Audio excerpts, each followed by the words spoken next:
এতক্ষণ আন্টির মিষ্টি কথাই হচ্ছিল না, সেখানে আমি এসে কিছু কলিজা জ্বালানো কথা বলতেই ত্রয়ী এসে দরজা খুলে দিল। দরজা খুলে দিতেই আমি ত্রয়ীকে ধাক্কা দিয়ে রুমে ঢুকে পড়লাম। আমার পিছন পিছন আন্টিও আসলো। আন্টি মোলায়েম গলায় বলল, ত্রয়ী মা, আমার কথাটা একটু শোন। আমি তোমার কোনো কথা শুনতে চাই না। আন্টি, এই মেয়ে ভালো কথা শোনার মেয়ে না। মিষ্টি কথা বলেও লাভ নেই। মিষ্টি কথা বলে তো কোনো কাজ হয়নি। এখন আপনার উচিত ওকে ঠাস ঠাস করে দুটো থাপ্পড় মেরে বুঝানো। রিয়া, তুই আমার বেস্ট ফ্রেন্ড হয়ে আমার সাথে এমন করছিস? তুই এমন ডং করছিস কেন? দেখতে আসলেই কি বিয়ে হয়ে যায়? নাকি তুই নিজেকে বিশ্বের সেরা সুন্দরী মনে করিস যে তোকে কেউ দেখতে আসলে তোকে বিয়ে না করে তোর বাসা থেকে এক পা নড়বে না? দেখতে আসলেই কি বিয়ে হয়ে যায়? এই কথার উপর ভরসা করেই বাংলাদেশের 50% মেয়ে পেছে যায়। আন্টি একটা দীর্ঘশ্বাস ফেলে রুম থেকে চলে গেলেন। উনি হয়তো বুঝে গেছেন অন্য মেয়েকে বোঝানোর সাধ্য কারণে। আন্টি রুম থেকে চলে যেতেই আমি দুই হাত তৈরির গাল আঁকড়ে ধরলাম। এই মেয়ে, আমার দিকে তাকা। আচ্ছা যা, তাকাতে হবে না। আমার কথাটা তুই একটু শোন। তুই ছাড়া তোর বাবা মার আর কোনো সন্তান নেই। তুই জানিস তোর বাবা অসুস্থ, আর কতদিন বাঁচবে তার গ্যারান্টি নেই। আঙ্কেল তোর চিন্তায় চিন্তায় আরও অসুস্থ হয়ে পড়ছেন। তুই শুনলে হয়তো অবাক হবি, আঙ্কেল এর সপ্তাহ আগে আমার কাছে ফোন দিয়ে কান্নাকাটি করেছে। আঙ্কেলের কন্দনরত গলা শুনে আমি হতভম্ব হয়ে গিয়েছিলাম। উনি বারবার একটা কথাই বলছিলেন, আজ আমার যদি কিছু হয়ে যায় আমার স্ত্রী আর মেয়েকে কে দেখবে? কে ওদের খেয়াল রাখবে? কে ওদের এই স্বার্থপর ভয়ঙ্কর সমাজ থেকে রক্ষা করবে? আমি মারা গেলে ওদের টাকা পয়সার অভাব হবে না। আল্লাহ আমাকে যা দিয়েছেন তা দিয়ে অনায়াসে তুই মার সারা জীবন কেটে যাবে। হয়তো তোমার মনে হচ্ছে আমি মেয়েদের তুচ্ছ তাচ্ছিল্য করছি, তা কিন্তু মোটেও নয়। আমাদের এই সমাজ যতই বলুক নারী এবং পুরুষের সমান অধিকার, কিন্তু বাস্তবিক অর্থে তা হয় না। কারণ এটা পুরুষতান্ত্রিক সমাজ। এই সমাজে মেয়েরাই মেয়েদের শত্রু। একটা মেয়ে আরেকটা মেয়ের ভালো দেখতে পারে না। তোমার আন্টি বা আর কয়দিন বেঁচে থাকবেন? একা একা মেয়ে বেঁচে থাকা যে কতটা কঠিন সেটা আমার মেয়ে বুঝতে পারছে না। তুমি জানো, আমি যে কাজ করতাম সেই কাজে আমার শত্রুর অভাব ছিল না। এখন নেই তা কিন্তু নয়। সুযোগ পেলেই আমার পরিবারকে ধ্বংস করে দিতে ওরা পিছপা হবে না। প্রতিশোধের নেশায় ওরা অন্ধ হয়ে আছে। এরকম একটা অবস্থায় নিজের স্ত্রী ও মেয়েকে ফেলে রেখে যে আমি মরেও শান্তি পাবো না। আমি তো ত্রয়ীকে বিয়ে দিয়ে মেয়ের জামাই না, একটা ছেলে নিয়ে আসতে চাইছি যে আমার অবর্তমানে ত্রয়ী আর ওর মায়ের খেয়াল রাখবে। আমি তো এর মুখটা নিজের দিকে ঘুরালাম। এখনো চুপ করে থাকবি? কিছু তো বল। আঙ্কেল তোর জন্য টেনশন করতে করতে আরও অসুস্থ হয়ে পড়ছেন। আঙ্কেলকে এই সময় টেনশন মুক্ত রাখতে হবে। তুই কিছু বলল না। বুঝলাম মৌনতা সম্মতির লক্ষণ। আমি ত্রয়ীকে কালো রঙের একটা শাড়ি পরিয়ে দিলাম। ত্রয়ীকে হালকা করে সাজিয়ে দিলাম। এর মাঝে আন্টি একবার এসে দেখে গেছে। ত্রয়ীকে রেডি হতে দেখে স্বস্তির নিঃশ্বাস ফেললেন। কিছুক্ষণ পর আন্টি এসে বলল ওনারা চলে এসেছেন আর তুইকে নিয়ে যাওয়ার কথা বলেছেন। আমি তুইকে নিয়ে ড্রয়িং রুমে এলাম। তুই মাথা নিচু করে আছে। মাথা নিচু করে রেখেই সালাম দিল। আমি ত্রয়ীকে সোফায় বসিয়ে দিলাম। হুট করে ত্রয়ীর সামনে তাকালো, বসা থেকে উঠে দাঁড়ালো। আমার আর বুঝতে বাকি রইল না ত্রয়ী ইফাত স্যারকে দেখেই দাঁড়িয়ে গেছে। তৈরি ইফাত স্যার আর আমার দিকে একবার তাকিয়ে হনহন করে ড্রয়িং রুম ত্যাগ করলো। আমিও সবার দিকে এক পলক তাকিয়ে তৈরির পিছনে দৌড় দিলাম। তৈ বিছানায় উল্টো ঘুরে বসে আছে। আমি রুমে ঢুকতে ঢুকতে বললাম, এসবের মানে কি ত্রয়ী? তুই এভাবে চলে এলি কেন? এটা কোন ধরনের অসভ্যতামো? তুই আমার প্রশ্নের উত্তর না দিয়ে উল্টা আমাকে প্রশ্ন করে বসলো। তুই সব কিছু আগে থেকেই জানতি, তাই না? তুই জানতি ইফাত স্যার আমাকে দেখতে আসছেন?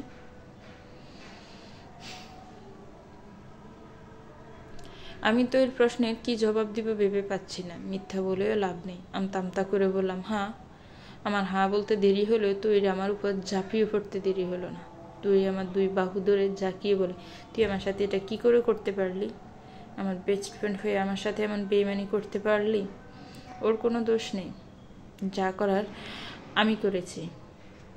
ইফাত স্যারের কণ্ঠস্বর কর্ণগোচর হতেই তুই দড়িত গতিতে উল্টো ঘুরে গেল। আমি পিছন ফিরে তাকালাম। তুই শক্ত গলায় বলে, আপনি এখান থেকে চলে যান। আমি আপনার সাথে কোনো কথা বলতে চাই না। আপনি এখান থেকে চলে যান। আমি তোমার সাথে আলাদা করে কিছু কথা বলতে চাই। আমি চলে আসতে নিলেই তুই আমার হাত ধরে আটকে দিল। তুই আমার দিকে তাকিয়ে চোখ রাঙিয়ে বলে, খবরদার, তুই যদি এখান থেকে এক পা নড়িস তোর পা ভেঙে আমি ঘাড়ে ঝুলিয়ে দিব। রিয়া, তুমি থাকো, তোমার সামনেই বলতে আমার কোনো অসুবিধা নেই।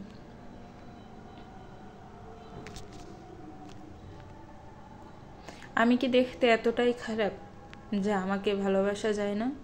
আমার ভালোবাসাটা হয়তো কোনো দিন তোমার সামনে প্রকাশ করা হয়নি। আমার ভালোবাসার গভীরতা মাপার ক্ষমতা তোমার নেই। তোমার যদি আমার প্রফেশন নিয়ে প্রবলেম হয় তাহলে আমি ছেড়ে দিব আমার প্রফেশন। তোমার জন্য আমি সব কিছু করতে পারি। আর যদি প্রবলেমটা আমাকে নিয়ে হয় তাহলে আমাকে না হয় নিজের মতো করে গড়ে নিও, আর না হয় আমি তোমার মনের মতো হয়ে উঠব। আমাকে 2টা মাস সময় দাও। তুমি যখন কিছু বলছো না তখন আমি মনতাকে সম্মতির লক্ষণ ধরে নিলাম। আসি, ভালো থেকো। আমি রুমে আসতেই উনি ধাক্কা দিয়ে আমাকে বিছানায় ফেলে দিলেন। আমাকে ফেলে দিয়ে নিজেও আমার পাশে শুয়ে পড়লেন। কি করছেন কি আপনি? হুশ, নো মোর টক। তোমার সবার দিকেই খেয়াল আছে, শুধু আমার দিকেই নেই। সারাদিনে একবারও তোমার এই রুদ্র নামক ব্যক্তিটার কথা মনে পড়ে না, তাই না? আপনাকে ভুলে গেলাম কবে যে আপনার কথা মনে পড়বে? মাঝে মাঝে তো ভুলেই যাও যে তোমার একটা ভর আছে, যে চাতক পাখির ন্যায় তোমার অপেক্ষায় বসে থাকে। তিনি আমার গালে আলতো করে আঙ্গুল ছুঁয়ে দিতে দিতে কথাগুলো বললেন। উনি আমার কোমর জড়িয়ে ধরে আরেকটু কাছে টেনে নিলেন। আমার গলায় আলতো করে ঠোঁট ছুঁয়ে দিলেন। আমি ওনার শার্ট খামচে ধরলাম। রুদ্র শুধু রিসেপশনের কথা বলতে সেই কথার ঘোর বিরোধিতা করলেন ইনাম ভাইয়া আর নাইম ভাইয়া। ওনাদের মতে রুদ্র বিয়েতে কেউ উপস্থিত থাকতে পারেনি, তাই বিয়ের সকল অনুষ্ঠানই করা হবে। অনুষ্ঠান হিসেবে সিলেক্ট করা হয়েছে শহর থেকে অদূরে নাইম ভাইয়াদের বিলাসবহুল দাদার বাড়ি। নাইম ভাইয়ারা সপরিবারে দেশের বাইরে থাকে, তাই ওই বাসা খালিই পড়ে আছে। ডিসিশন হলো আগামীকাল সকাল সকাল আমরা সবাই মিলে নাইম ভাইয়াদের ওই বাসায় যাব, আর অনুষ্ঠান চলবে 5 দিন ব্যাপী। রুদ্র রেডি হচ্ছে হসপিটালে যাওয়ার জন্য। উনি হসপিটালে ছুটির জন্য যাচ্ছেন আর সবাইকে ইনভাইট করার জন্য। আমিও রেডি হয়ে নিলাম, আজকেও তো ছুটি নিতে হবে। দুজনেই একসাথে বের হলাম। স্যারের রুম থেকে বের হতে দেখতে পেলাম আমার থেকে কিছুটা দূরে ইফাত স্যার দাঁড়িয়ে আছেন। ওনার সাথে একজন মহিলা আছে। একটু এগিয়ে যেতেই বুঝতে পারলাম মহিলাটা ইফাত স্যারের মা। আরেক পা এগিয়ে যেতে ইফাত স্যারের মার কথা শুনে আমি দাঁড়িয়ে গেলাম।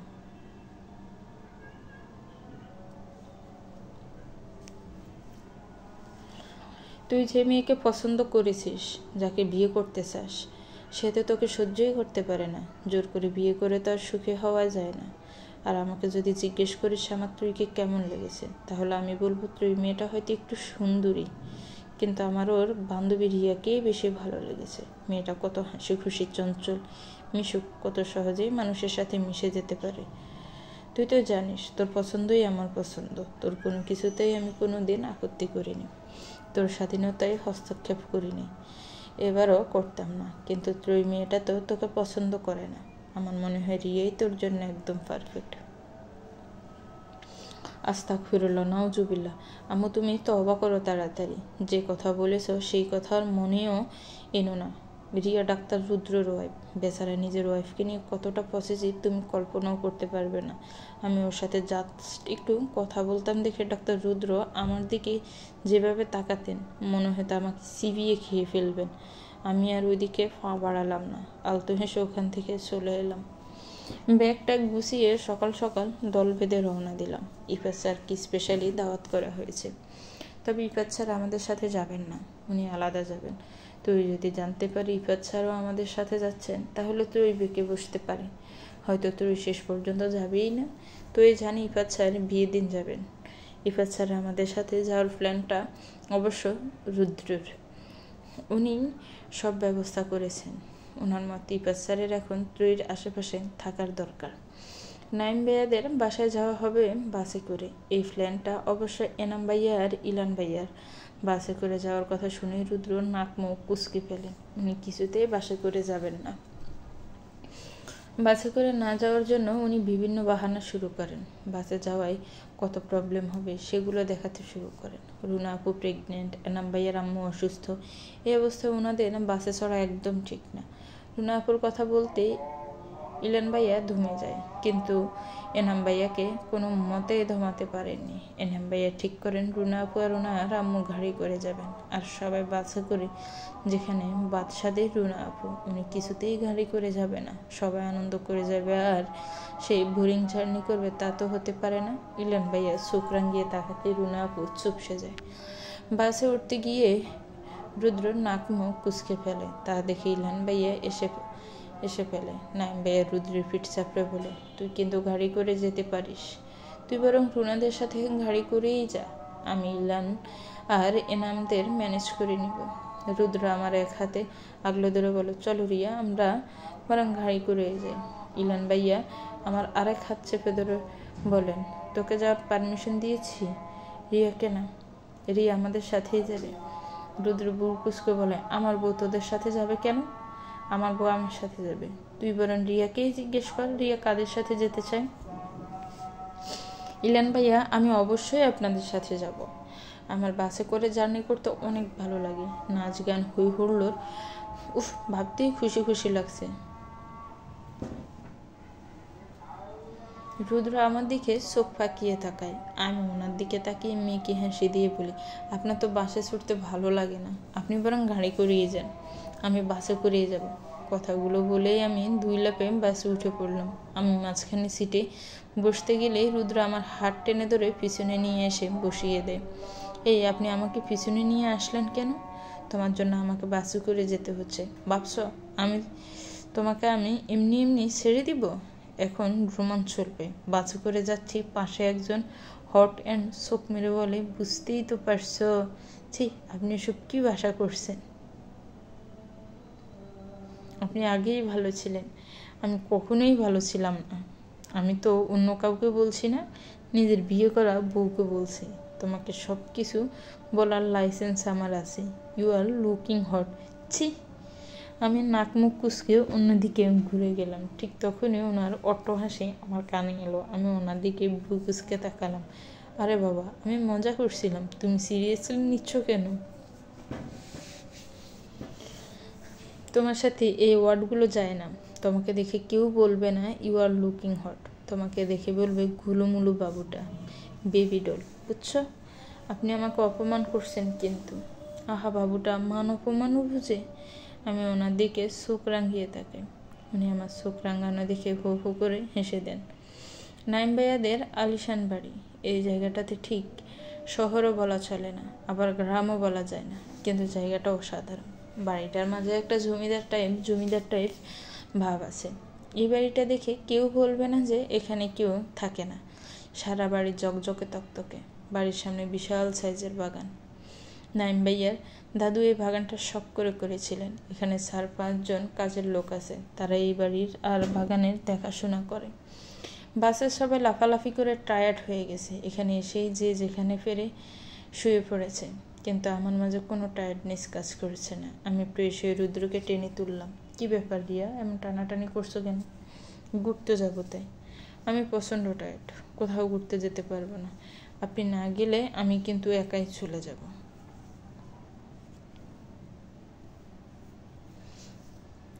উনি সাইকেল চালাচ্ছেন আর আমি সাইকেলের সামনে ওনার কোমর জড়িয়ে ধরে বসে আছি। মৃদু বাতাস বইছে, কেমন অদ্ভুত শিশির অনুভূতি হচ্ছে। মাঝে মাঝে আমি হাত দিয়ে ওনার চুলগুলো এলোমেলো করে দিচ্ছি, গ্রামের মতোই আঁকা বাঁকা পথ। হুট করে উনি ব্রেক করায় আমি হালকা সামনে ঝুঁকে গেলাম। উনি এক হাতে আমাকে সামলে নিলেন। ওনার দৃষ্টি অনুসরণ করে সামনে তাকাতেই আমি চমকে গেলাম। উনি স্পষ্টে স্বরে বললেন, বিহান। বিহান উল্টো দিকে ঘুরেছিল। তারপর রুদ্র একটু জোরে ডাক দিল বিহান বলে। আমিও ততক্ষণে সাইকেল থেকে নেমে পড়েছি। বিহান রুদ্রকে দেখে একটা হাসি দিল। বিনিময়ে রুদ্র আলতো হাসলো। রুদ্র এগিয়ে বিহানকে জড়িয়ে ধরল। রুদ্র বিহানের কানে কিছু বলল। আমি ওদের দেখছি আর অবাক হচ্ছে। আগে তো দুজনকে সহ্য করতে পারত না, আর এখন এমন আচরণ করছে যেন তারা কতদিনের বন্ধু। দুজন কিছু নিয়ে আলোচনা করছে। আমি ওনাদের থেকে একটু দূরে থাকে কিছু শুনতে পাচ্ছি না। অস্পষ্ট 2-1 কথা কানে আসছে। এতটুকু বুঝতে পারছি ওনারা ফিলিয়াপুর মৃত্যুর ব্যাপারে কথা বলছেন। আমি আগে সন্দেহ করেছিলাম ওনারা ফিলিয়াপুর মৃত্যুর ব্যাপারে জানেন। ওনারা পুরো ব্যাপারটা আড়াল করার চেষ্টা করছেন। আমার আবার ফিলিয়া আপুর মৃত্যুর ব্যাপারে জানার আগ্রহ নেই। ফিলিয়া আপু আমার জীবনটাকে বিভীষিকাময় করে তুলেছিল। ফিলিয়া আপুর মৃত্যুটা অনেক রহস্যময়, আর কিছু রহস্য জানা থাকাই ভালো। বিহান রুদ্রর কাছ থেকে বিদায় নিয়ে চলে গেল। রুদ্র আবার সাইকেলে চড়ে বসলো। আমি এবার পিছনে বসে ওনার কোমর জড়িয়ে ধরলাম। উনি এখানে কি করছেন? নিজের বাড়িতে বেড়াতে এসেছিল। বিহানের বাবা মা এখন এখানেই থাকে। আজকেই চলে যাবে বিহান। আমাদের মাঝে আর কোনো কথা হয়নি। দুজনেই নিশ্চুপ হয়ে সময়টা উপভোগ করছিলাম। সময়গুলো খুব দ্রুতই কেটে যায়। সময় এবং স্রোত কারোর জন্য অপেক্ষা করে না। বিয়ের সব রিচুয়াল শেষ করে নিজ নিজ কর্মজীবনে ফিরে এসেছি আজকে 2 দিন। বিয়ের সময়টা হাসি আনন্দের মাঝে খুব তাড়াতাড়ি কেটে গেল। 2 দিন আগে এই বাসাটা মানুষজন এক রমরমা ভাব ছিল। আজকে এই বাসাটা খালি হয়ে গেল। রাহিম ভাইয়া রেনাম ভাইয়া ছাড়া সবাই চলে গেলেন। ওনারা আগামীকাল চলে যাবেন। এনাম ভাইয়া নাইম ভাইয়া দুজনের বিয়ে ফিক্সড হয়ে গেছে। সামনের মাসে ওনাদের বিয়ে। দুজনের বিয়ে একদিনেই হবে, যাকে বলে জোড়া বিয়ে। কলেজে আসতে আশিক স্যারের দেখা। উনি এখানে বহু বছর ধরে আছেন। রুদ্র স্যার ছিলেন উনি। আমি ওনাকে সালাম দিলাম। রুদ্র সালাম দিলেন। উনি মুচকি হেসে দুজনের সালামের উত্তর উনি দিলেন। তারপর উনি মুচকি হেসে বললেন, রিয়া, আমি তোমাকে কি বলে ডাকবো বলো তো? নাম ধরে ডাকবো নাকি ভাবি বলে ডাকবো? রুদ্র তো এখন আমার কলিগ, আর তুমি রুদ্র রয়। আমি লজ্জায় মাথা নিচু করে ফেললাম। স্যারের কথা শুনে রুদ্র হালকা লজ্জা পেলেন। ভাইয়ার রুমে পায়ের ওপর ফা তুলে বসে আছি। কফি খাচ্ছি আর ভাইয়ার কার্যকলাপ দেখছি। ভাইয়া সারা রুম জুড়ে অস্থির হয়ে পায়চারি করছে। আমি জানি ভাইয়ার অস্থিরতার কারণ। ভাইয়াকে অফিস থেকে দেশের বাইরে পাঠাচ্ছে 3 বছরের জন্য। আম্মু প্রথমে যেতে দিতে নারাজ ছিল, কিন্তু পরে শর্ত দিয়েছে যদি শর্ত মানে তবেই যেতে দিবে, আর না হলে না। আম্মুর শর্ত হচ্ছে ভাইয়াকে যেতে হলে বিয়ে করে যেতে হবে। কিন্তু আমার সম্মানিত বড় ভাই তো এখন বিয়ে করবে না। এদিকে আম্মু ছেলের বিয়ে দিয়েই ছাড়বে না। ছেলের বয়স বাড়ছে। ভাইয়া আমাকে কিছু বলার জন্য উসখুস করছে, কিন্তু বলতে পারছে না। আমি ভাইয়ার না বলা কথাগুলো জানি, তবুও না জানার ভান করে বসে আছি। ভাইয়া আমার দিকে অসহায়ের মতো তাকিয়ে মিনমিনিয়ে বলে, রিয়া, তোর সাথে আমার কিছু কথা ছিল। বল। কান খোলাই আছে, শুনতে পাচ্ছি। শোন না। আজব, না বলে শুনবে কি করে? রাগ করছিস কেন? শোন না, আমি এখন বিয়ে করতে পারবো না। আমাকে বলেছ কেন? আমার তো আর তোমার বউ দেখার শখ হয়নি। আম্মুকে গিয়ে বলো। আম্মুকে বলতে পারলে কি আর তোকে ঘুষ খাইয়ে এ বাসায় নিয়ে আসতাম? আমি এখন বিয়ে করব না সেটা তুই আম্মুকে বুঝিয়ে বলবি। এখন বিয়ে করবে না সেটা বুঝলাম, কিন্তু কেন করবে না রিজনটা বলো। ভাই আমতা আমতা করে বলে, তুই তো জানিস আমি একটা মেয়েকে ভালোবাসি। আচ্ছা বুঝলাম, যাকে ভালোবাসো তাকে বিয়ে করলেই তো পারো। আম্মু তুই জিজ্ঞেস করেছিল তোমার পছন্দের কেউ আছে নাকি? থাকলে বলতে। আম্মু, তার সাথেই তোমার বিয়ে দিব। সমস্যা তো আমার শ্বশুর নামক অসুরকে নিয়ে। মেয়েকে এখন উনি কিছুতেই বিয়ে দিবেন না। মেয়ে সবে ইন্টার 2nd ইয়ারে পড়ে। ওনার মেয়ে পড়াশোনা শেষ করবে, চাকরি করবে, তারপর বিয়ে দিবেন। আর ততদিন আমি বুড়ো হয়ে যাব। বুড়ো কি তুমি এখনই কম হইছ? সময় মতো বিয়ে করলে এখন 2 বাচ্চার বাপ থাকতা। মেয়েটা কেমনে যে তোমাকে পছন্দ করলো আল্লাহ জানে। দিন আমারও আসবে। ভাইয়া চলে গেছে আজকে 5 দিন। ভাইয়া চলচল আঁকি জোড়া আমার চোখের সামনে ভাসছে। ভাইয়া যাওয়ার দিকে আমি নিভৃতে তাকিয়েছিলাম। খুব ইচ্ছে করেছিল ভাইয়াকে জড়িয়ে ধরে কাঁদতে, কিন্তু আমি পারিনি। কেমন অনুভূতি শূন্য হয়ে পাথর হয়ে গিয়েছিলাম। প্রিয়জন দূরে গেলে এমনই কষ্ট হয়। বুকের ভিতর কি অসহ্য যন্ত্রণা হচ্ছিল। ভাইয়ার আঁখি জোড়া অশ্রুতে টলমল করছিল, কিন্তু গড়িয়ে পড়তে দেয়নি। ছেলেদের সহজে কাঁদলে চলে না, মেয়েদের মন হতে হয় পাথরের মতো শক্ত।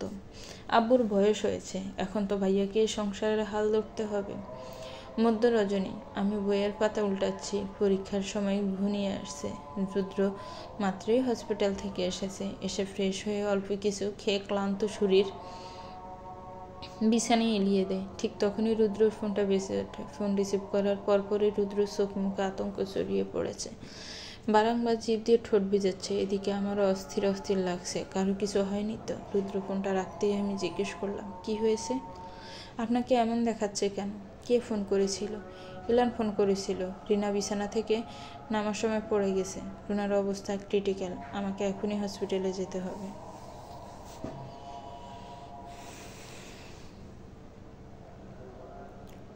আমিও যাই আপনার সাথে।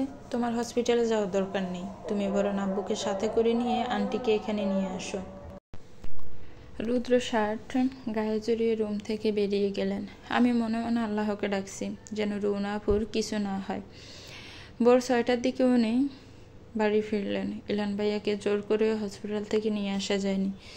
ইলান ভাইয়াকে হসপিটালে রেখে এসেছেন। রুনা আপু আর ইলান ভাইয়ার ছেলে হয়েছে। ছেলে একদম সুস্থ স্বাভাবিক আছে, কিন্তু রুনা আপুর অবস্থা একটু খারাপ। উনি ফ্রেশ হচ্ছেন। আমি খাবার নিয়ে ওনার জন্য অপেক্ষা করছি। উনি ওয়াশরুম থেকে এসে আমার পেটে মুখ গুজে শুয়ে পড়লেন।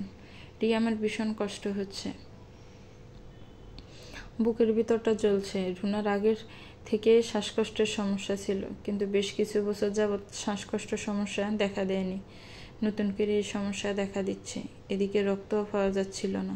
রুনার অবস্থাও বেগতিক। বারবার মনে হচ্ছিল রুনার জায়গায় আজ যদি তুমি থাকতে তাহলে আমি কি করতাম, কিভাবে নিজেকে সামলাতাম। ইলান তো তবুও নিজেকে সামলাতে পেরেছে। আমি তো শেষ হয়ে যেতাম।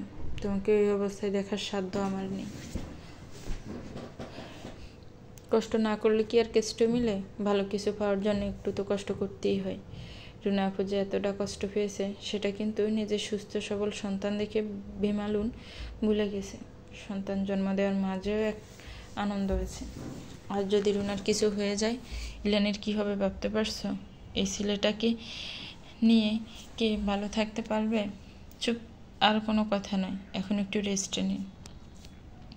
আমি কিন্তু পারতাম না। আমার বেঁচে থাকার জন্য তোমাকে প্রয়োজন, নিঃশ্বাস নেওয়ার জন্য তোমাকে প্রয়োজন। সুখের সময়গুলো খুব দ্রুতই কেটে যায়। দেখতে দেখতেই কেটে গেল 2টা বছর। আজ আমি পূর্ণ নারী।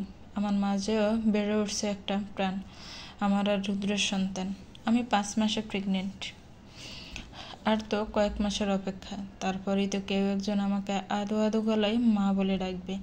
ছোট ছোট নরম তুলতুলে হাত দিয়ে আমাকে স্পর্শ করবে। পেটের উপর আলতো করে হাত রাখলাম। একে নিয়েই তো রুদ্রের কত শত পাগলামো। স্মৃতির পাতায় স্মরণীয় হয়ে আছে সেই দিনটি, যেদিন প্রথম আমি জানতে পেরেছিলাম আমার মাঝে বেড়ে উঠছে একটি ছোট্ট প্রাণ। রুদ্রকে বলার পর রুদ্র কিয়ৎক্ষণ আমার দিকে স্তব্ধ নয়নে তাকিয়েছিল। চমকে থমকে কেটে গেল কয়েক মুহূর্ত। পরপরই রুদ্র আমাকে জড়িয়ে ধরে সে কি কান্না! রুদ্রকে কাঁদতে দেখে আমি স্তব্ধ হয়ে গিয়েছিলাম। এমন প্রখর ব্যক্তিত্ব সম্পন্ন মানুষও কাঁদতে পারে। হয়তো বাবা হওয়ার অনুভূতিটাই এমন। পেটে অত স্পর্শ পেয়ে আমার ভাবনার ছেদ উল্টো। রুদ্র আমার কোলে মাথা রেখে শুয়ে পড়ছেন। সেটা ওনার প্রতিদিনের অভ্যাস। হসপিটাল থেকে এসে দৌড়ে ফ্রেশ হয়ে এসে আমার কোলে দপ করে শুয়ে পড়বেন। আধ ঘন্টা 1 ঘন্টা শুয়ে থাকবেন, তারপর বাকি কাজ। রুদ্র আমার গালে আলতো করে শুয়ে দিয়ে বলেন, আমার ভাবনার রানী কোন ভাবনায় ডুবে আছে? তার ডাক্তারবাবু যে হসপিটাল থেকে এসেছে সেটা কি সে দেখতে পাচ্ছে না?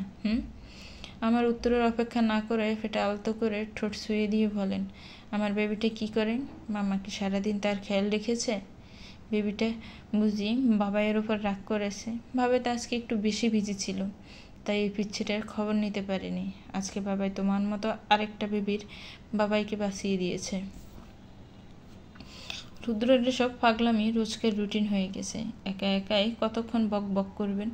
আমি ওনার কাণ্ড দেখে একা একাই হাসি। রুদ্রর বেবি ডাকার কারণ হচ্ছে ওনার আলাদা করে কোনো চাওয়া নেই যে মেয়ে হোক বা ছেলে হোক। আল্লাহ যা দিবেন তাতেই উনি খুশি। আমি সারা রুম জুড়ে হাঁটছি আর পড়ছি, আর রুদ্র আমার পিছন পিছন খাবার নিয়ে ছুটছেন। প্রেগনেন্সির প্রথম 1 মাস কোনো প্রবলেম হয়নি, কিন্তু এরপর থেকে প্রবলেম দেখা দেয়। প্রচণ্ড রকমের মুড সুইং হয়। এক জায়গায় বেশিক্ষণ বসে থাকতে ইচ্ছে করে না। চেয়ারে বসে পড়তে পারি না, পা ব্যথা করে। বিছানায় বসে পড়তে পারি না, প্রচণ্ড ঘুম পায়। তাই এইভাবে হেঁটে হেঁটেই পড়ি। রুদ্র আমাকে খাওয়ানোর জন্য পিছন পিছন গুড় করছেন, কিন্তু আমি তো খাবো না, বমি বমি পাচ্ছে। খেলেই এখন বমি করে দিব। বাসায় কেউ নেই। পরে রুদ্রকে সবটা পরিষ্কার করতে হবে, যা আমি মোটেও চাচ্ছি না। উনি সারাদিন পরিশ্রম করে বাসায় ফিরেছেন। এখন ওনার বিশ্রাম নেওয়ার প্রয়োজন। রুদ্র আমাকে চেপে ধরে স্যুপটা খাইয়ে দিলেন। স্যুপটা খাওয়া শেষ করা মাত্রই আমি বমি করে ভাসিয়ে দিলাম। আমি অসহায়ের মতো ওনার দিকে তাকালাম। আমার ভীষণ কান্না পাচ্ছে। মানুষটা আমার জন্য কতটা কষ্ট করতে হচ্ছে। মাত্রই গোসল সেরেছেন, আবার গোসল করতে হবে। এই বোকা মেয়ে, তুমি কাঁদছো কেন? আমি তোমাকে বকেছি, মেরেছি? আমি জানতাম খেলেই এখন বমি করে দিব, তাই আমি খেতে চাইনি। কিন্তু আপনি আমার একটা কথাও শুনতে চান না। আপনাকে আবার ফ্রেশ হতে হবে। সারাদিন আপনি কতটা পরিশ্রম করেন, বাসায় এসেও আমার জন্য একটু বিশ্রাম নিতে পারেন না।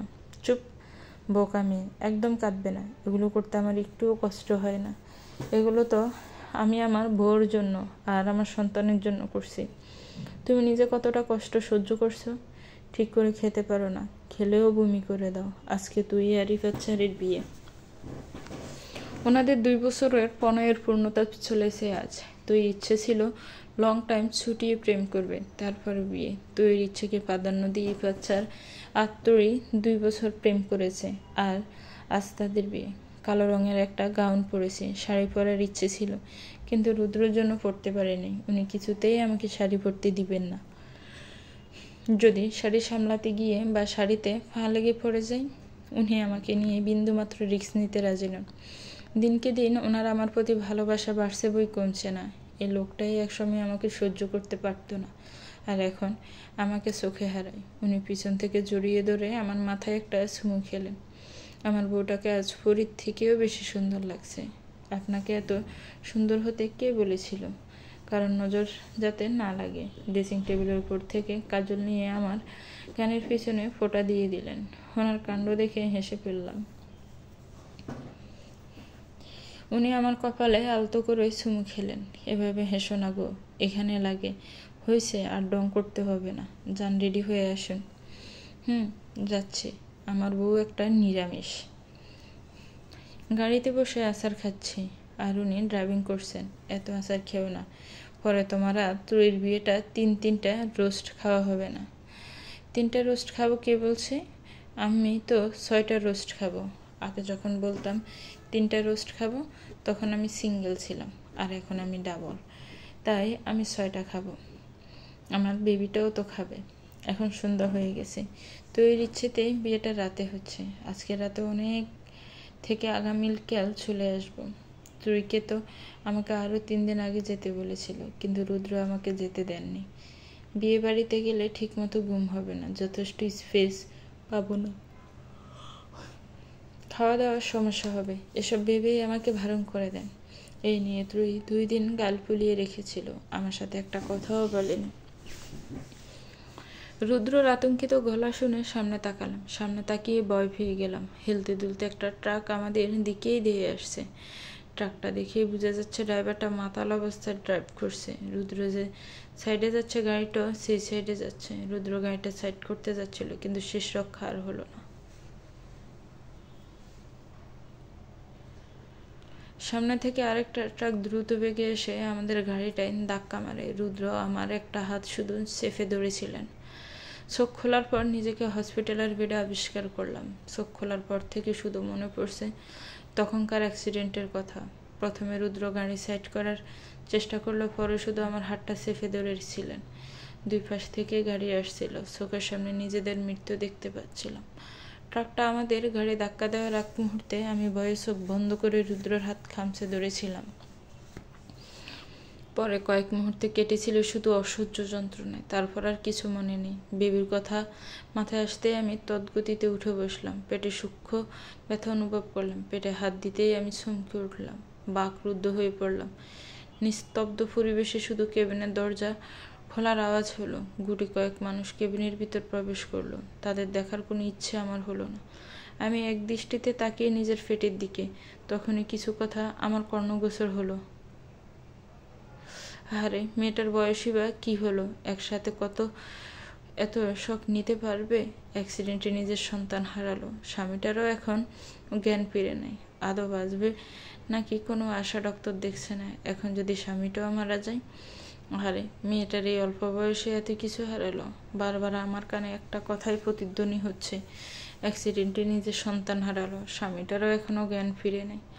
আমার সর্বাঙ্গ কেঁপে উঠল। হুট করে মাথায় অসহ্য যন্ত্রণা হচ্ছে। না না, আমার রুদ্রর কিছু হতে পারে না। উনি আমাকে ছেড়ে যেতে পারেন না।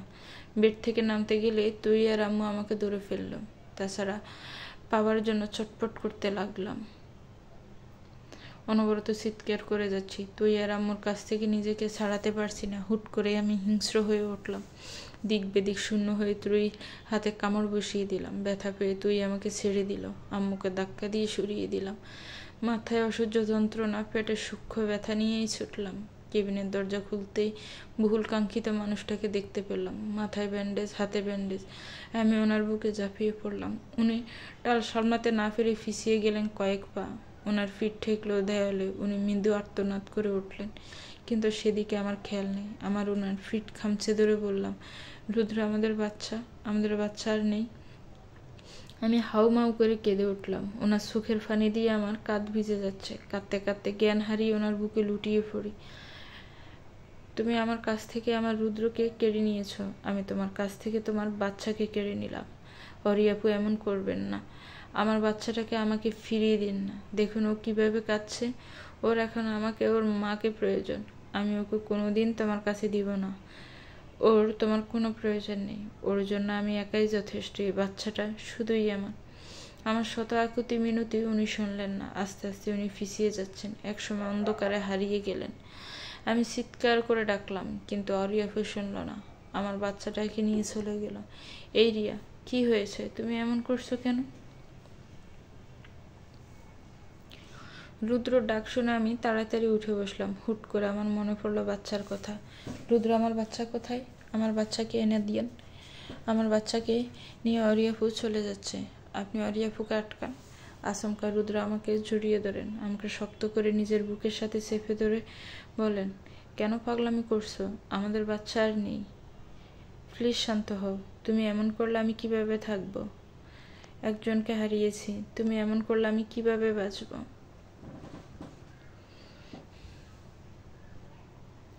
রুদ্র অন্য কথাগুলো কর্ণপাত না হলেও একজনকে হারিয়েছি কথাটা মস্তিষ্কে তীরের মতো বিঁধল। একজনকে হারিয়েছে উনি অরিয়াপুকে হারিয়ে ফেলেছেন, সেটার কথা বুঝাতে চাইছেন? আমার সাথে উনি অরিয়াপুর তুলনা করছেন? আমার বিদ্বেষী মন এটা মানতে পারল না। আমি ভয়ঙ্কর একটা কাজ করে বসলাম। ধাক্কা দিয়ে রুদ্রকে আমি নিজের থেকে দূরে সরিয়ে দিলাম। পাশেই ফল কাটার চাকু ছিল। চাকুটা নিয়ে ডান হাতের শিরা বরাবর টান দিলাম। আরেকটা টান দেওয়ার আগেই রুদ্র আমার হাত থেকে চাকুটা কেড়ে নিলেন। আমাকে জড়িয়ে ধরে নার্সদের ডাকতে শুরু করলেন। আমি নিস্তেজ গলায় বললাম, যার জীবনে আমার মূল্য নেই তার জীবনে আমি থাকতে চাই না। আপনার জীবনেও আমার মূল্য আর সবার মতোই। আমি থাকবো না আপনার কাছে। আমি আপনার ধরাছোঁয়ার বাইরে চলে যাব। আমি আমার সন্তানের কাছে চলে যাব। একসময় আমার শরীর অবশ্যই এলো। নিস্তেজ হয়ে ওনার বুকে ঢলে পড়লাম। কেটে গেছে 1 মাস, 30টা দিন। সব কিছুই আগের মতো স্বাভাবিক। নিয়মে চললেও স্বাভাবিক হতে পারিনি আমি। শারীরিকভাবে সুস্থ হলেও মানসিকভাবে পুরোপুরি সুস্থ এখনো হয়ে উঠতে পারিনি। এই 1 মাসে বহুবার সুইসাইড করার চেষ্টা করেছি। একবারও রুদ্রের জন্য সফল হতে পারিনি। আমাকে অনেক ডক্টর দেখিয়েছেন। এখন আগের মতো সুইসাইডের চেষ্টা না করলেও স্বাভাবিক হতে পারিনি। ঠিকমতো কলেজে যাওয়া হয় না। সারাদিন নিজেকে রুম বন্ধ করে রাখি। কারোর সাথেই কথা বলি না। রুদ্র কিছু জিজ্ঞেস করলে হু হা ছাড়া আর কোনো উত্তর দিই না। আমার চিন্তায় আম্মু অসুস্থ হয়ে পড়েছে। রুদ্র আমার সাথে কথা বলতে চায়, খুব করে চায়, কিন্তু আমি কাউকে এখন সহ্য করতে পারি না। ঠিক করে খেতে পারি না, ঘুমাতে পারি না। খেতে গেলে মনে হয় কেউ বলছে, আম্মু তুমি আমাকে না খাইয়ে নিজে খেয়ে ফেলছো। ঘুমোতে গেলে মনে হয় কেউ বলছে, আম্মু তুমি আমাকে ঘুম পাড়িয়ে দিবে না। রেলিংয়ে মাথা ঠেকিয়ে ব্যালকনিতে বসেছিলাম। কাঁধে কারি ছোঁয়া পেয়ে পিছনে তাকালাম। রুদ্র আমার সামনে এসে বসলেন। আমার হাত দুটো নিজের হাতের মুঠোয় চেপে ধরলেন। আমি চোখ তুলে ওনার দিকে তাকালাম। আজ 1 মাস পর আমি ওনারকে খেয়াল করলাম, গভীরভাবে পর্যবেক্ষণ করলাম। আগের মতো চেহারায় লাবণ্যতা নেই। চোখের নিচে কালি পড়ে গেছে। চোখ মুখ শুকিয়ে গেছে। উনি আগের থেকে অনেকটা শুকিয়ে গেছেন। ওনাকে এমন অগোছালো আমি আগে দেখিনি। তুমি কেন এমন করছো রিয়া? আমার সাথে একটাবার কথা বলো না। আজ 1 মাস হয়ে গেল তুমি আমার সাথে কথা বলো না।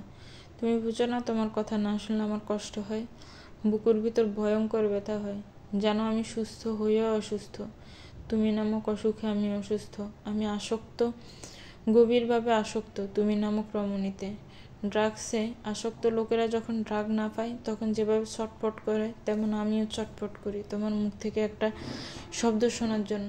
এই একটা মাস আমি দু চোখের পাতা এক করতে পারিনি। প্রতিটা রাত আমার কেটেছে নির্ঘুম। আমি বেবি চাই। এটা সম্ভব না। আমি তোমার লাইফ নিয়ে তিল পরিমাণ রিস্কও নিতে পারবো না। এখন বেবি নিলে তোমার লাইফ রিস্ক আছে। একটা বেবির জন্য আমি তোমাকে হারাতে পারবো না। এমন অনেক কাপল আছে যারা সন্তান ছাড়া দিব্যি বেঁচে এখন দুজন একসাথে সুখে আছে। তাহলে আমরা কেন পারবো না? প্রয়োজন মনে হলে একটা বাচ্চা অ্যাডপ্ট করব। আমি ওনার কথা কর্ণপাত করলাম না। একটু এগিয়ে গিয়ে ওনার টি শার্ট কলার খামচে ধরে দুজনের উষ্ঠদায় এক করে দিলাম। কেটে গেছে কয়েক মাস। আমাদের প্রথম সেমিস্টার পরীক্ষা শেষ হলো। সোফায় বসে নুডলস খাচ্ছিলাম। ঠিক তখনই বেশ শব্দ করে ড্রয়িং রুমে প্রবেশ করলেন রুদ্র। আমার দিকে এক পলক তাকিয়ে নিজের হাতে থাকা ফাইলটা আমার দিকে ছুঁড়ে ফেলে দিয়ে চলে গেলেন। ওনার কাজে আমি হতবাক। কিছুদিন ধরেই খেয়াল করছি উনি আমার সাথে অদ্ভুত বিহেভ করছেন। ঠিকমতো কথা বলেন না, কেমন মনমরা হয়ে থাকেন। ওনার ছুঁড়ে দেওয়া ফাইলটা আমার পায়ের কাছে ফ্লোরে পড়েছে। ফাইলটা হাতে নেওয়া মাত্রই আমার বুঝতে একটু অসুবিধে হলো না যে এটা প্রেগনেন্সির রিপোর্ট। পজিটিভ লেখাটা দেখা মাত্রই আমার চোখ দুটো ছলছল করে উঠল। আমি ফাইলটা হাতে নিয়ে ছুটলাম নিজেদের রুমের উদ্দেশ্যে। আমি রুমে প্রবেশ করা মাত্রই উনি ওয়াশরুম থেকে বেরিয়ে এলেন। আমি ওনাকে দেখা মাত্রই দৌড়ে গিয়ে ঝাপটে জড়িয়ে ধরলাম। উনি সাথে সাথে নিজেকে আমার থেকে ছাড়িয়ে নিলেন। আমি অশ্রুসিক্ত নয়নে ওনার দিকে তাকালাম। অতঃপর আহত গলায় বললাম, আপনি এমন করছেন কেন? আমি প্রেগনেন্ট, এটা শুনে আপনি খুশি হননি?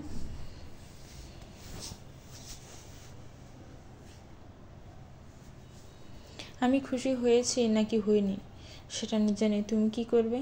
তুমি তো ভীষণ খুশি হয়েছ, তাহলে নিজের খুশি নিয়েই থাকো। আপনি এভাবে কথা বলছেন কেন? আমার কথা শুনতে খারাপ লাগছে তোমার? আমাকে মেরে ফেলো, তাহলে আর তোমাকে আমার কথা শুনতে হবে না। এভাবে তিলে তিলে মারার থেকে একবারই মেরে ফেলো না। আমি এত টেনশন আর নিতে পারছি না। 10টা মাসের টেনশন আমার মাথা থেকে নামবে না।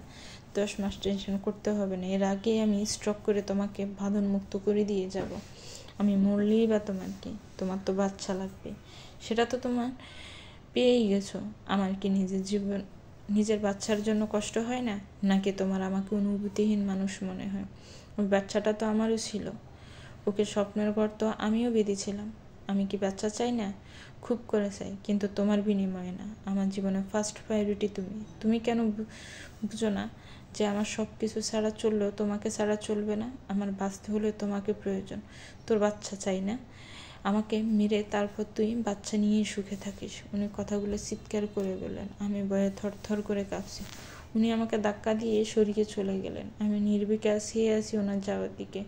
ওনার করা তুই সম্বোধন আমি স্তব্ধ হয়ে গেছি। উনি যতই রেগে থাকেন না কেন, কখনো আমার সাথে তুই তোকারি করেননি। আমি উদাস হয়ে কলেজের ক্যান্টিনে বসে আছি। তুই আমার হাতের উপর আলতো করে হাত রাখে। এখন মন খারাপ করে কি হবে? রুদ্র স্যারের এমন বিহেভ করা কি স্বাভাবিক নয়? তুই তো জানোস উনি তোমাকে কতটা ভালোবাসেন। এই কলেজের প্রত্যেকটা স্টুডেন্ট জানে রুদ্র স্যার কতটা কঠোর ব্যক্তিত্ব সম্পন্ন মানুষ। ওনার প্রতিটা কলিগ জানে উনি কতটা শক্ত মনের মানুষ। এই প্রত্যেকটা মানুষ রুদ্র স্যারকে দেখেছে তোর জন্য ছটফট করতে, তোর জন্য কাঁদতে, তোকে স্বাভাবিক করার জন্য দিন রাত পরিশ্রম করেছেন। এরপরও তুই ভালো বিহেভ, স্যারের কাছ থেকে ভালো বিহেভ কি করে আশা করিস? তুই বিয়ে কবে করছিস? কথা ঘুরাচ্ছিস? না, জানতে চাচ্ছি। আমার জন্যই তো ওই দিন তোর বিয়েটা হতে গিয়ে হলো না। আমার তো নিজেকে দোষী মনে হয়। আমার জন্যই তোদের অ্যাক্সিডেন্ট হলো। আমার জন্যই তোর বাচ্চাটা আর নেই। এটা আমার ভাগ্যে লেখা ছিল, এতে কারো হাত নেই। আমি সব কিছু আল্লাহর উপর ছেড়ে দিয়েছি। কেটে গেছে একটা সপ্তাহ। এই এক সপ্তাহ রুদ্র আমার সাথে একটা কথাও বলেননি, কিন্তু আমার খেয়াল রাখার কথা উনি মোটেও ভুলেননি। নির্বিকারভাবে উনি আমার সমস্ত খেয়াল রাখেন, যথাসাধ্য আমাকে এড়িয়ে চলার চেষ্টা করেন। এখন বাজে প্রায় রাত 10টা, কিন্তু রুদ্রর রুমে আসার খবর নাই। অগত্যা আমি রুদ্রকে খুঁজতে বের হলাম। মামুনির রুমের সামনে আসতেই আমি দাঁড়িয়ে গেলাম। ভিতর থেকে অস্পষ্ট কিছু কথা ভেসে আসছে। দরজা খোলা ছিল বিদায় ভিতরে কি হচ্ছে সেটা দেখতে আমার বেগ পেতে হলো না। রুদ্র মামুনির কোলে মুখ গুজে শুয়ে আছেন। রুদ্র যে কাঁদছে সেটা আমি স্পষ্ট বুঝতে পারছি। দেখ রুদ্র, তুই রিয়াকে এভাবে এড়িয়ে চলতে পারিস না। এ সময় তোর সাপোর্টটি সবচাইতে বেশি প্রয়োজন। তুই এমন করলে কিভাবে হবে বাবা? আম্মু এত অবুঝ কেন? ও কেন আমাকে বুঝতে চায় না? আমিও তো একটা মানুষ, আমি তো আর এত টেনশন নিতে পারছি না। ওর কাছে আমার অনুভূতির কোনো মূল্য নেই। ও একটু আমাকে বোঝার চেষ্টা করে না। ও বুঝতেই চায় না যে ওর জীবনের থেকে বেশি মূল্যবান আমার কাছে অন্য কিছু না। আম্মু, ওই সন্তানের ভাবতা আমিও ছিলাম। সবার সামনে আমার কষ্টগুলো মেলে ধরিনি বলে কি এমন কষ্ট হয়নি? ও তো চিৎকার করে কেঁদে নিজের কষ্টগুলো হালকা করতে পারে, আমি তো তাও পারি না। এভাবে ভেঙে পড়লে চলবে? তোকে তো শক্ত হতে হবে, তোকেও রিয়াকে বুঝতে হবে। তুই বাবা হলেও ও মা। ও 5টা মাস ওই বাচ্চাকে নিজের মাঝে বহন করেছে, সবসময় বাচ্চাকে অনুভব করেছে, তাই ওর যন্ত্রণাটাও বেশি। তাই তো তোর মতো শক্ত মনের অধিকারী হতে পারে না। রিয়া অন্য কারো কষ্ট দেখলেও কেঁদে কেটে অস্থির হয়ে পড়ে, সেখানে তো নিজের সন্তানকে হারিয়েছে। এ সময় রিয়াকে এভাবে এড়িয়ে না চলেও ওর পাশে পাশে থাকা, ওকে সব সময় হাসি খুশি রাখা। আল্লাহ যা ভাগ্যে লিখে রেখেছেন তা তো তুই খণ্ডাতে পারবি না। আল্লাহর উপরে ভরসা রাখ, আল্লাহ যা করেন ভালোর জন্যই করেন। রুদ্র এখন আমার সাথে স্বাভাবিক আচরণ করেন। আমি ওনার কোলে মাথা রেখে শুয়ে আছি। উনি আমার মাথায় হাত বুলিয়ে দিচ্ছেন, কপালে পড়ে থাকা বেবি হেয়ারগুলো সনপনে সরিয়ে দিয়ে গভীর চুমু এঁকে দিলেন কপালে। আমি কোল থেকে মাথা সরিয়ে উঠে বসলাম। প্লিজ আজকে না ঘুমাই, একটু ঘুম আসছে না। একদিন না ঘুমালে কিছু হবে না, একদম না। আমি কোনো অনিয়ম বরদাস্ত করব না। আমি তোমাকে যে ছাড় দিয়েছি তা ফলো করেই চলবে, একদিনও তার ব্যতিক্রম করবে না। Please please. উনি কিছু একটা ভাবলেন, তারপর বললেন, আচ্ছা যাও, ঘুমাতে হবে না। তুমি এই প্লেটের সবগুলো ফ্রুটস এখনই খাবে। না আমি খাবো না, আমি ঘুমাবো। আমার প্রচুর ঘুম পাচ্ছে। এই দেখুন, ঘুমের জন্য চোখ দুটো খোলা রাখতে পারছি না। একবার ডিসিশন চেঞ্জ করেছি, আমার ডিসিশন আর চেঞ্জ হবে না। আমি তোমার আর কোনো বাহানা শুনবো না। নাও, ফিনিশ ইট। আমি কাঁচুমাচু মুখ করে খেতে শুরু করলাম। রুদ্রর এক দুঃসম্পর্কের আত্মীয় বাড়িতে আসছেন। মহিলাটা একদম গ্রামের কুচুটে মহিলাদের লাগে, যাদের নিজের সংসারের থেকে অন্যের সংসার নজর বেশি। মহিলাটিকে দেখা মাত্রই আমি সালাম দিলাম, কিন্তু এতে কুচুটে মহিলার মন পড়ল না।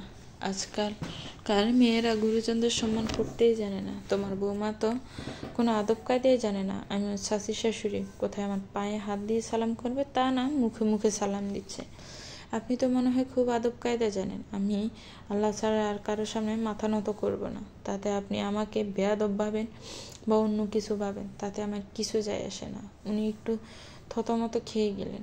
ভাবেননি হয়তো আমি এভাবে উত্তর দিব।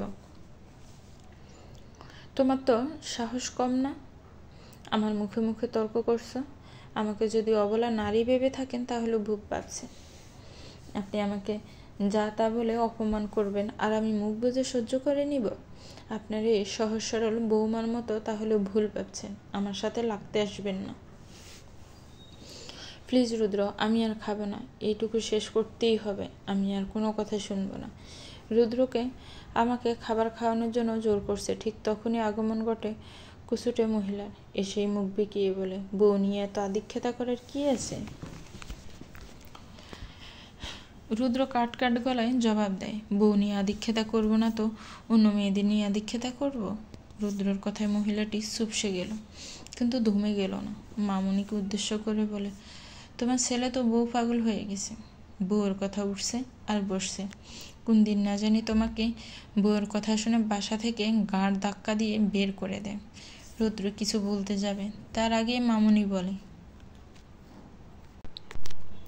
আমি রুদ্রকে যতটা না ভরসা করি তার থেকেও বেশি রিয়াকে ভরসা করি। রিয়া আমার ছেলের বউ না, আমার মেয়ে। ওকে আমি ছোটবেলা থেকে কোলে পিঠে করে মানুষ করেছি। ও আমাকে গাঁট ধাক্কা দিয়ে বাসা থেকে বের করা তো দূরে থাক, আমাকে আঘাত করার কথাও কল্পনা করতে পারে না। আমার ছেলে সুপুরুষ কোনো কাপুরুষ না। নিজের স্ত্রীকে ভালোবাসলেই কেউ বউ পাগল হয়ে যায় না। কেটে গেছে 7 মাস। আমি আগের থেকে অনেকটা মোটা হয়ে গেছি। এই 7 মাসে আমি বেশ কয়েকবারই অসুস্থ হয়ে পড়েছি। আমার থেকেও বেশি রুদ্র অসুস্থ হয়ে পড়েছেন। মাঝে মাঝে মনে হয় আমি না উনি প্রেগনেন্ট। আগের থেকে অনেকটা শুকিয়ে গেছেন, চোখের নিচে কালি পড়ে গেছে। আগের থেকেই উনি আমার খেয়াল একটু বেশি রাখতেন, কিন্তু এখন অতিরিক্ত খেয়াল রাখেন। আমি শব্দটাও করলেও উনি অস্থির হয়ে পড়েন। ওনার এসব পাগলামো দেখে মাঝে মাঝে হাসি পায়, আবার মাঝে মাঝে খারাপ লাগে। আমি আগের মতো হাঁটাচলা করতে পারি না, পা বেশ ফুলে গেছে। আমি বারবার দরজার দিকে তাকাচ্ছি, রুদ্র আসছে কিনা তা দেখছি, কিন্তু রুদ্র তো আসার কোনো নামই নেই। আজকে রুদ্রর সাথে নিব্রও আসবে। নিব্র, রুনা আপু আর ইলান ভাইয়ের ছেলে, বয়স প্রায় 4 বছর। কিন্তু এতটুকু ছেলে যারা প্রচণ্ড গম্ভীর টাইপের, অন্য বাচ্চাদের থেকে একদম আলাদা। ইলান ভাইয়ার যেমন ওনার ছেলে একদম ওনার বিপরীত। মামনি বলে রুদ্র ছোটবেলায় এমন ছিলেন। নিব্র একদম রুদ্রর কার্বন কপি, কিন্তু নিব্র অন্যদের সাথে এত না মিশলেও আমাকে ছাড়া তার চলে না। প্রতিদিন একবার তাকে আমাদের বাসায় নিয়ে আসতেই হবে। রুদ্রকে একা আসতে দেখে আমি চোখ ছোট ছোট করে ওনার দিকে তাকালাম। কি ব্যাপার, আপনি একা কেন? নিব্র কোথায়? ইলান নিয়ে আসবে নিব্রকে। তুমি চুপচাপ এখানে বসে থাকো, আমি আসছি। উনি আমার কোলের উপর কয়েকটা চকলেট রেখে ওয়াশরুমে চলে গেলেন। বিছানায় পা গুটিয়ে বসলাম। বেশিক্ষণ পা ঝুলিয়ে বসে থাকতে পারি না। উনি ওয়াশরুম থেকে বের হয়ে রুম থেকে চলে গেলেন। একটু পরেই ফিরে আসলেন এক গাদা খাবার নিয়ে। এত খাবার দেখে চোখ মুখ কুঁচকে গেল। উনি খাবারের প্লেট নিয়ে আমার সামনে বসলেন। আমি ভাবলাম এখনই হয়তো উনি আমার মুখে ঠুসে খাবার ঢুকাতে শুরু করবেন, কিন্তু না, উনি আমাকে অবাক করে দিয়ে নিজেই খাওয়া শুরু করলেন। আমি হতভম্ব হয়ে ওনার দিকে তাকিয়ে আছি। আমি অবাক হয়ে ওনাকে প্রশ্ন করলাম, আপনি এই খাবারগুলো আমার জন্য নিয়ে আসেননি? তোমার জন্য কেন নিয়ে আসবো? তোমার তো খাওয়ার প্রয়োজন নেই। আমি খেলেই তো তোমার পেট ভরে যাবে। ওনার কথা শুনে আমার মুখটা চুপসে গেল। বেশ বুঝতে পারছি উনি আমার কথা আমাকেই ফিরিয়ে দিচ্ছেন। সকালে ওনাকে বলেছিলাম আমার দুজন তো এক মন এক ফেট এক আত্মা টাইপ, হাজব্যান্ড ওয়াইফ। তাহলে আমার খাওয়ার কি দরকার? আপনি বেশি বেশি করে খেলেই তো আমার পেট ভরে যাবে। এতক্ষণ ক্ষুধা না লাগলেও এখন আমার খেতে ইচ্ছে করছে। উনি আর এক লোকমা মুখে দেওয়ার আগে আমি টুপ করে খেয়ে নিলাম। আমি শুয়ে আছি আর উনি আমার পায়ে তেল মালিশ করে দিচ্ছেন। নিঃসন্দেহে ব্যাপারটা অস্বস্তিকর। উনি আমার থেকে বয়সে বড় হয়ে আমার পায়ে হাত দিচ্ছেন। আমি ওনাকে শতবার বারণ করলেও উনি আমার কথা শুনতে নারাজ। ভালো করে বল, সেবা যত্ন কর। সব সিংহ পুরুষে বিয়ের পর বিড়াল পুরুষ হয়ে যায়। এই দেখ না, আমাকে আমার বউ যদি বলে উঠো তাহলে আমি উঠি, আমার বউ যদি বলে বসো তাহলে আমি বসি। রুদ্র কিছু বলল না। উনি বুঝতে পেরেছেন ইলান ভাইয়া এগুলো মজা করে বলেছেন। নিব্র দৌড়ে এসে আমাকে জড়িয়ে ধরে। রুনা আপু মুচকি হাসি দিয়ে রুমে ঢুকে। ইলান ভাইয়া রুদ্রের দিকে তাকিয়ে চোখ ছোট ছোট করে বলে, ইদানিং নিব্রের জন্য তোকে আমার ভীষণ সন্দেহ হয়। সত্যি করে বলতো, তুই আমাদের কাছ থেকে লুকিয়ে আরেকটা বিয়ে করিসনি তো? সেই বউয়ের ছেলের সাথে আমার ছেলে অদল বদল করে ফেলিসনি তো? Shut up Ilan. নিব্র ঠিক এরকম করে। আমি একটু ওর সাথে মজা করলেই বলবে শাট আপ বাবা, একদম তোর কার্বন কপি। এই ছেলে আমার হতেই পারে না। আমার ছেলে এত গম্ভীর কি করে হতে পারে? আমি নিব্রর দিকে তাকিয়ে বললাম, তা নিব্র সাহেব কেমন আছেন? I am fine. বেবিটা কেমন আছে? বাবা, আমার আগে বেবির খোঁজ নেওয়া হচ্ছে? আম্মু বলেছে বেবি ভালো থাকলে তুমি ভালো থাকবে। গেম খেলবে? না। কেন? আমার এসব ভালো লাগে না। তোমার ভালো লাগে না কেন? সব বাচ্চাদেরই তো গেম ভালো লাগে। সব বাচ্চাদের গেম ভালো লাগে, কিন্তু আমি তো বাচ্চা না। মাঝখান থেকে ইলান ভাইয়া ফোড়ন কেটে বলে, তুই বাচ্চা হবি কেন? তুই তো রুদ্রর কার্বন কপি। আমারই ফাড়া কপাল, আমার ছেলে আমার থেকে এক কাঠি উপর দিয়ে যায়। ইলান ভাইয়ার কথা শুনে নিব্র বিরক্তিতে নাক মুখ কুঁচকে বলে, শাট আপ বাবা। 2 মাসের সময় যখন চেক আপ করিয়েছিলাম তখন ডক্টর বলেছিলেন আমার প্রেগনেন্সির বেশ কিছু কমপ্লিকেশন আছে। আজকে রুদ্র আবার চেক আপ করাতে নিয়ে গিয়েছিলেন। ডক্টর বলেছে এখন আর কোনো প্রবলেম নেই। আমার প্রেগনেন্সিও আর 4-5টা প্রেগনেন্সির মতোই। আমাকে নিয়ে রুদ্রের টেনশন বিন্দু পরিমাণও কমল না। ওনার এক কথা, ডেলিভারির পর যে পর্যন্ত উনি আমাকে আর আমাদের বেবিকে সুস্থ না দেখবেন সেই পর্যন্ত ওনার টেনশন কমবে না। রুদ্র একটা শান্ত নির্মল পরিবেশে এসে গাড়িটা দাঁড় করান। আমি পট করে ওনার কোলে উঠে বসলাম। রুদ্র আমার দিকে তাকিয়ে ব্রুনাসি জিজ্ঞেস করলেন কি। আমি ওনার গালে টাইট একটা কিস করলাম। উনি মুচকে হেসে আমার ঠোঁটে ওনার ঠোঁট ছুঁয়ে দিলেন। আমি চোখ বড় বড় করে ওনার দিকে তাকালাম। উনি আলতো হেসে বললেন, রিটার্ন গিফট। হঠাৎই আমার চোখ গেল রাস্তার ওই পাশে। রাস্তার ওই পাশে দাঁড়িয়ে থাকা মানুষটাকে দেখে আমি ভীষণ অবাক হলাম। আমি ইশারায় রুদ্রকে দেখালাম। উনিও আমার মতো ভীষণ অবাক হয়েছেন। দুজনের মনে একটাই প্রশ্ন, এটা কি করে সম্ভব। নিস্তব্ধ পরিবেশ, কারো মুখে কোনো কথা নেই। সবাই মাথা নিচু করে দাঁড়িয়ে আছে। ভাইয়া অভিমানে মুখ ঘুরিয়ে নিয়েছে। আমরা সবাই এখন 6 তলার একটা বিল্ডিংয়ের 5 তলায় দাঁড়িয়ে আছি। তখন আমরা রাস্তার পাশে ভাইয়াকে দেখতে পেয়েছিলাম। ভাইয়াকে বাংলাদেশে দেখে আমি আর রুদ্র দুজনেই ভীষণ অবাক হয়েছিলাম। গত 2 মাস যাবৎ ভাইয়ার সাথে আমাদের কোনো যোগাযোগ ছিল না, কিন্তু ভাইয়াকে যে বাংলাদেশে দেখব সেটা কল্পনাও করতে পারিনি। রুদ্র ভাইয়াকে ডাক দেওয়ার আগে ভাইয়া একটা গাড়িতে উঠে পড়ে। আমরাও ভাইয়ার গাড়ি ফলো করতে শুরু করি। বাসায় ফোন করে ভাইয়ার কথা জানিয়ে দিই। আম্মু এই 2 মাস ভাইয়ার টেনশনে প্রায় অসুস্থই হয়ে পড়েছিলেন। ভাইয়ার গাড়িটা দাঁড়ায় 6 তলা বিল্ডিংয়ের সামনে। বাসার সবাই আসলে আমরা একসাথে গিয়ে ভাইয়ার ফ্ল্যাটে হামলা করি। আমি ভাইয়ার হাত টেনে ধরে বললাম, ভাইয়া, একদম আমাকে ভাইয়া বলবি না, আমি কারো ভাইয়া না। তুমি এমন করছো কেন? তাহলে আমার কেমন করা উচিত? তোর সাথে এত কিছু ঘটে গেল, সেটা জানার অধিকার কি আমার ছিল না? তুই আর রুদ্র অ্যাক্সিডেন্ট করেছিস, সেটা জানার অধিকার কি আমার ছিল না? তোর মিসক্যারেজ হলো, তুই ডিপ্রেশন হয়ে বারবার সুইসাইডের চেষ্টা করলি, সেগুলো জানার অধিকার কি আমার ছিল না? আমার বোনের সাথে এত কিছু ঘটে গেল যে আমি জানতেই পারলাম না। জানবো কি করে? আমাকে তো জানানোই হয়নি। আমার বোনের এরকম একটা ক্রাইসিসের মাঝে দিয়ে গেল, আমি ওর পাশে দাঁড়াতে পারিনি। ওর কাঁধে হাত রেখে, তোর ভাই আছে তো পাশে, এই কথাটা বলা থাক দূরে, ওকে দুটো সান্ত্বনার বাণীও শোনাতে পারিনি। এখানে আমার দোষ কোথায় ভাইয়া? তুমি আমার সাথে এমন করছো কেন? তোমাকে জানানোর মতো অবস্থায় তো আমি ছিলাম না। তখন আমি এমন একটা পরিস্থিতিতে ছিলাম যে আমার দিন দুনিয়ার কোনো খেয়ালই ছিল না। আর আমি তো এটা জানতাম না, কেউ তো আমাকে কিছু জানায়নি। হুট করে ভাইয়া আমাকে জড়িয়ে ধরে কেঁদে দেয়। আমার বোন এরকম একটা সিচুয়েশনের মধ্যে দিয়ে গেছে, কিন্তু আমার পরিবারের লোক আমাকে কিছু জানানোর প্রয়োজন বোধ করেনি। অন্য কারো কাছ থেকে খবরটা শোনার পর আমার কী অবস্থা হয়েছিল সেটা তোমরা কেউ বুঝতে পারবে না। নিজেকে অক্ষম মনে হচ্ছিল। ভাই হয়ে বোনের বিপদের পাশে দাঁড়াতে পারিনি। নিজেকে শেষ করে দিতে ইচ্ছে করছিল। আম্মু এতক্ষণ চুপ করেছিল। আম্মু অপরাধীর ন্যায় নিচু স্বরে বলল, তখন তোকে বলার মতো পরিস্থিতিতে আমরা ছিলাম না।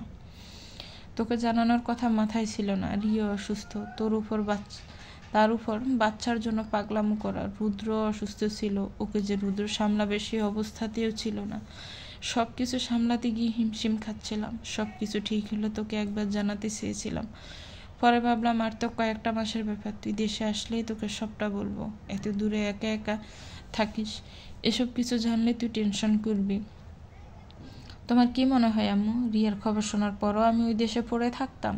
3 বছর কমপ্লিট হওয়ার আগে তুমি দেশে ফিরে আসলে তো তোমার চাকরি চলে যেত।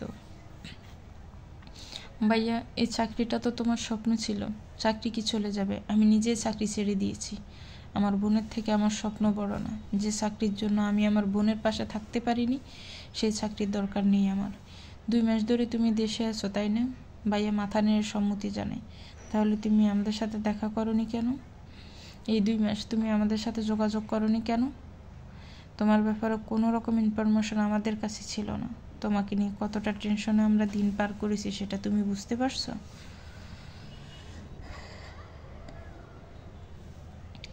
পেটে হুট করে হালকা ব্যথা করছে। আমি ভাইয়াকে ছেড়ে দিয়ে সোফায় গিয়ে বসলাম। তোদের উপর ভীষণ অভিমান হয়েছিল, তাই তোদের সাথে দেখা করিনি, কিন্তু আড়াল থেকে সবার খোঁজ খবর আমি রেখেছি। পেটে ব্যথা ক্রমশ বেড়েই চলেছে। আমি ঠোঁট দিয়ে ঠোঁট চেপে ধরে বসে আছি। রুদ্র আমার দিকে তাকাতেই চমকে উঠলেন। অস্থির হয়ে এসে আমার পাশে বসলেন। রিয়া, তুমি এভাবে বসে আছো কেন? তোমার খারাপ লাগছে? কোনো অসুবিধা হচ্ছে? ব্যথাটা দ্বিগুণ হারে বেড়ে গেল। আমার সহ্য ক্ষমতার বাইরে চলে গেল। আমি রুদ্রের বাহুর কাছের শার্টটা খামচে ধরে চিৎকার করে উঠলাম। আমার চিৎকার শুনে রুদ্র আরও অস্থির হয়ে পড়লেন। ভাইয়া এগিয়ে এসে বলি, রিয়াকে এখনই হসপিটাল নিয়ে যেতে হবে। রুদ্র, তুমি রিয়াকে নিয়ে এসো, আমি গাড়ি বের করছি। ডেলিভারি ডেট আরও 10 দিন পর ছিল, কিন্তু আজকে লেবার পেন শুরু হয়ে যাওয়ায় আজকেই ডেলিভারি হবে। এটা নিয়ে রুদ্র ডক্টরদের প্রশ্ন করতে করতে পাগল করে দিচ্ছেন। কেন 10 দিন আগে হবে? এরকমটা কেন হচ্ছে? 10 দিন আগে হওয়ায় কোনো সমস্যা হবে না তো? আমি এবং বেবি দুজনেই সুস্থ থাকবো তো? ব্লা ব্লা। ডক্টররা রুদ্রর প্রশ্নে রীতিমতো বিরক্ত হয়ে গেছেন। উনিও যে একজন ডক্টর সেটা ভুলে গিয়ে রুদ্র বাচ্চাদের মতো বিহেভ করছেন। কিছুক্ষণের মাঝেই আমাকে ওটিতে ঢুকানো হবে। রুদ্র আমার হাত ধরে দাঁড়িয়ে আছেন। আমি যন্ত্রণায় ছটপট করছি। রুদ্র আমাকে কি সান্ত্বনা দিবে? রুদ্র নিজেই নিজেকে সান্ত্বনা দিতে পারছে না। রুদ্র কপাল থেকে ধর করে ঘাম ঝরছে। আমি একটু জোরে চিৎকার দিলে ওনার মুখের অবস্থা ভয়ানক হয়ে যায়, যেন আমি না, উনি ব্যথা পাচ্ছেন। রুদ্র পড়ে যেতে নিলে ভাইয়া এসে ধরে ফেলে। আমাকে ওটিতে নিয়ে যাওয়া হচ্ছে, আর রুদ্রকে একটা ডক্টর দেখছেন। বেশি টেনশন করার ফলে আপনার প্রেশার হাই হয়ে গেছে। স্যার, ম্যাম একদম ঠিক আছেন। আপনি এত বেশি টেনশন করলে তো হবে, স্ট্রোক করবেন। আমার মেয়ে হয়েছে। রুদ্র মেয়েকে কোলে নিয়ে দাঁড়িয়ে আছেন। আমি ওনার মুখের দিকে তাকিয়ে আছি। কয়েক ঘন্টায় চেহারার কি হাল করেছেন। রুদ্রর পাগলামো দেখে সবাই হাসাহাসি করছে, কিন্তু এতে ওনার কোনো হেলদোল নেই। উনি আমাকে কাছে এসে আমার কপালে একটা চুমু এঁকে দিলেন। মেয়ের কপালে একটা চুমু দিয়ে বলেন, আমাদের মেয়ের নাম রুদ্রিতা জাহান আরশিয়া। রুদ্রিতা আয়মান আরশিয়া হলে কেমন হবে? ভাইয়া কেবিনে ঢুকতে ঢুকতে বলল, রুদ্রিতা জাহান আরশিয়াই বেস্ট। কেটে গেছে 4টা বছর। 4টা বছর কেটেছে হাসি আনন্দ আর মান অভিমানের মাঝে দিয়ে। রুদ্রের সাথে ঝগড়া হয়েছে অনেকবার। অভিমানে গান ফুলিয়ে রেখেছি। উনি আহ্লাদের সাথে আমার অভিমান ভাঙিয়েছেন। রুমে ঢুকতে একটা মনোমুগ্ধকর দৃশ্য নজরে এলো। আরশিয়া রুদ্রকে চেঞ্জ করতে সাহায্য করছে। নিজের ছোট ছোট হাত দ্বারা যতটুকু পারছে ততটুকু করছে। রুদ্রর হাত থেকে গুড়ি খুলি দিচ্ছে। আমি দরজার সাথে হেলান দিয়ে দাঁড়িয়ে এই দৃশ্যটা উপভোগ করছি। আরশিয়ার বয়স এখন 4 বছর। আরশিয়া একদম রুদ্রর মতো হয়েছে। আমার আর ওর মাঝের অল্প কিছু মিল আছে। আমার ঠোঁটের নিচে তিল আছে, ওর ঠোঁটের নিচেও তিল আছে। ওর চোখ দুটোও আমার চোখের মতোই। রুদ্রিতা। নিব্রণ ডাক শুনে রুদ্রি আরশিয়া দরজার দিকে তাকায়। সবাই আরশিয়া ডাকলেও নিব্র রুদ্রিটা ডাকে।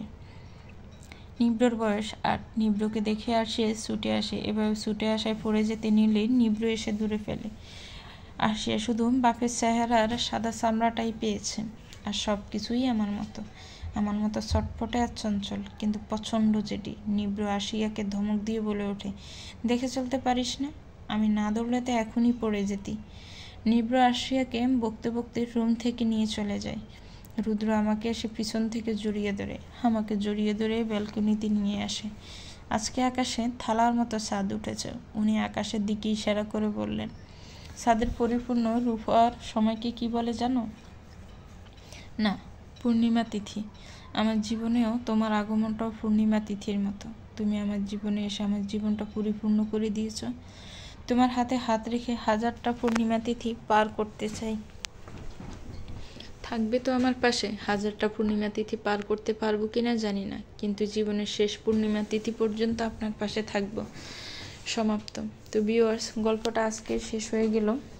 গল্পটা কেমন লেগেছে একটি কমেন্টস করে জানাবেন। গল্পটাকে নিয়ে একটা কমেন্ট করে জানাবেন। আর যারা প্রথম পর্ব থেকে শেষ পর্যন্ত শুনেছেন তারাও একটু কমেন্ট করে জানাবেন। গল্পটা ভালো লাগলে লাইক করবেন, গল্পটাকে শেয়ার করবেন, আর আমার চ্যানেলের সাথেই থাকবেন। নতুন আরও অনেক গল্প পাবেন ইনশাল্লাহ। ভালো থাকবেন, সুস্থ থাকবেন। আল্লাহ হাফেজ। আসসালামু আলাইকুম।